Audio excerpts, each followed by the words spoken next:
The chair lays before the House communication. The Speaker's Rooms, Washington, D.C., October 31st, 2025. I hereby designate the period from Monday, November 3rd, 2025 through Sunday, November 9th, 2025 as a district work period under Clause 13 of Rule 1. Signed sincerely, Mike Johnson, Speaker of the House of Representatives. And just like that, MAGA Mike and his Republican buddies packed their bags and bolted out of D.C. They called it district work. I call it what it is, a getaway. Now, they'll be out until November 9th. Then what? Come back for a day, take another break, maybe disappear again through Christmas? Because, let's be honest, this crew seems allergic to governing. And guess where they ran off to? Not back home to talk with voters. Not to fix a single thing. Nope. They ran straight to Mar-a-Lago. That's right, Donald Trump's Golden Palace in Florida. And what were they doing there? Throwing a Halloween bash, the Great Gatsby style.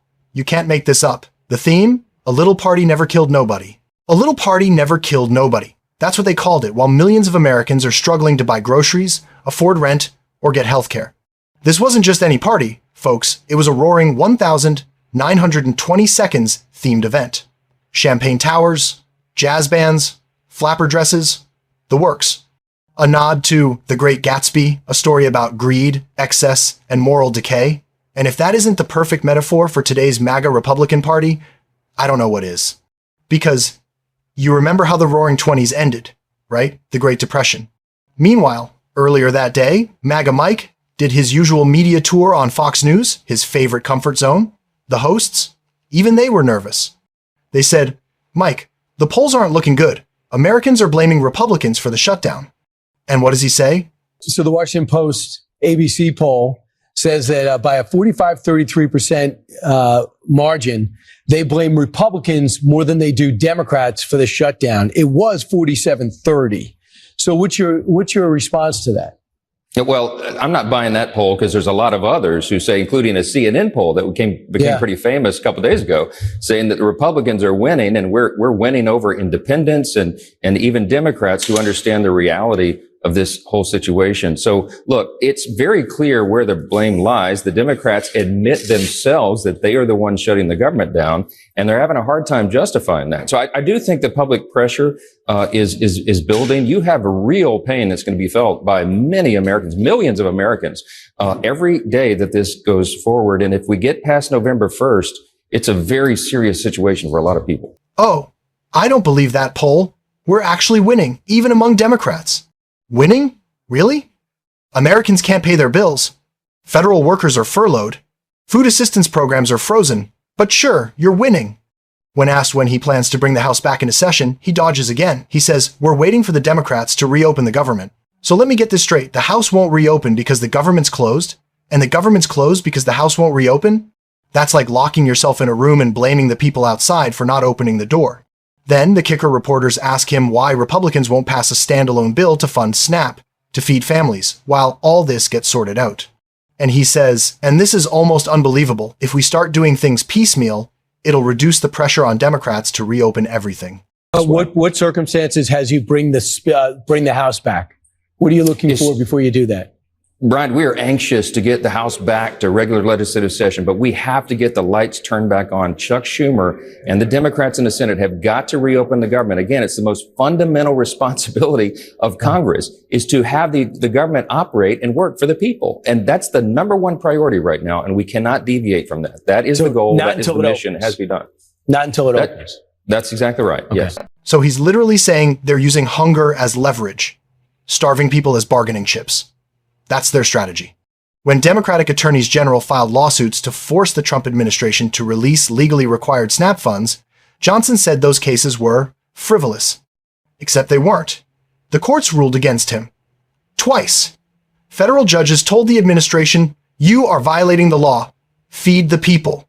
And even after losing, MAGA Mike went on TV and said the Democrats were the ones lying. He said they were using people as pawns. The reality is that this has been a stalemate for 30 days. And it's not just Democrats. You also have one of the most conservative Republican senators, Josh Hawley, who says, at least please move money around to feed people. Why not consider that?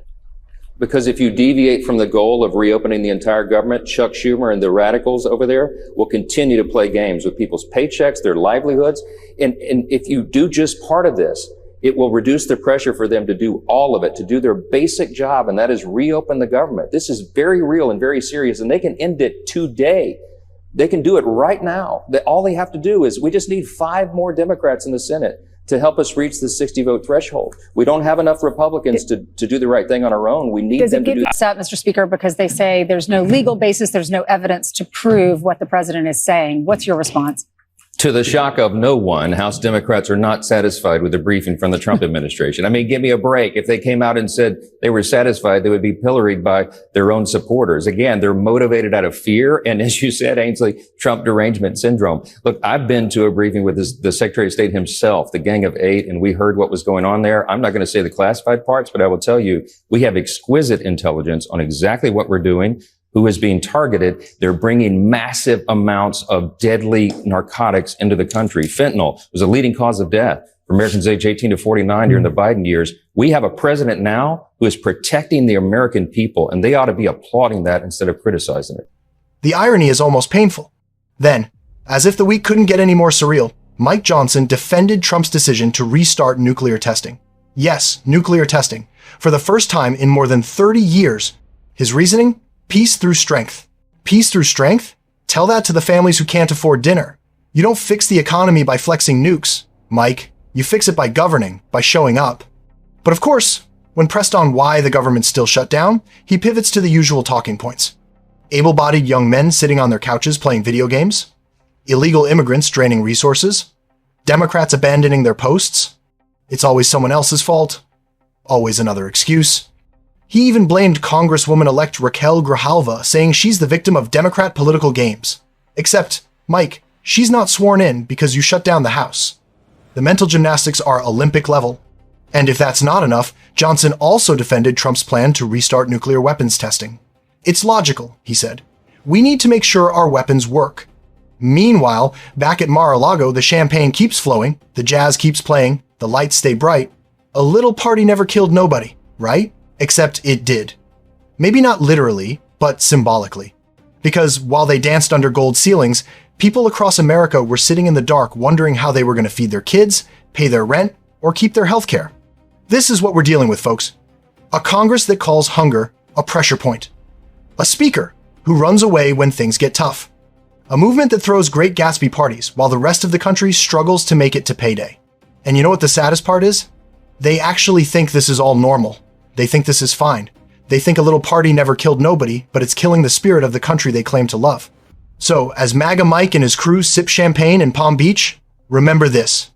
Every time they tell you it's the Democrats' fault, every time they say they're fighting for the people, the evidence says otherwise. Because while they're living like Gatsby, the rest of America is being left to clean up the wreckage of their endless party.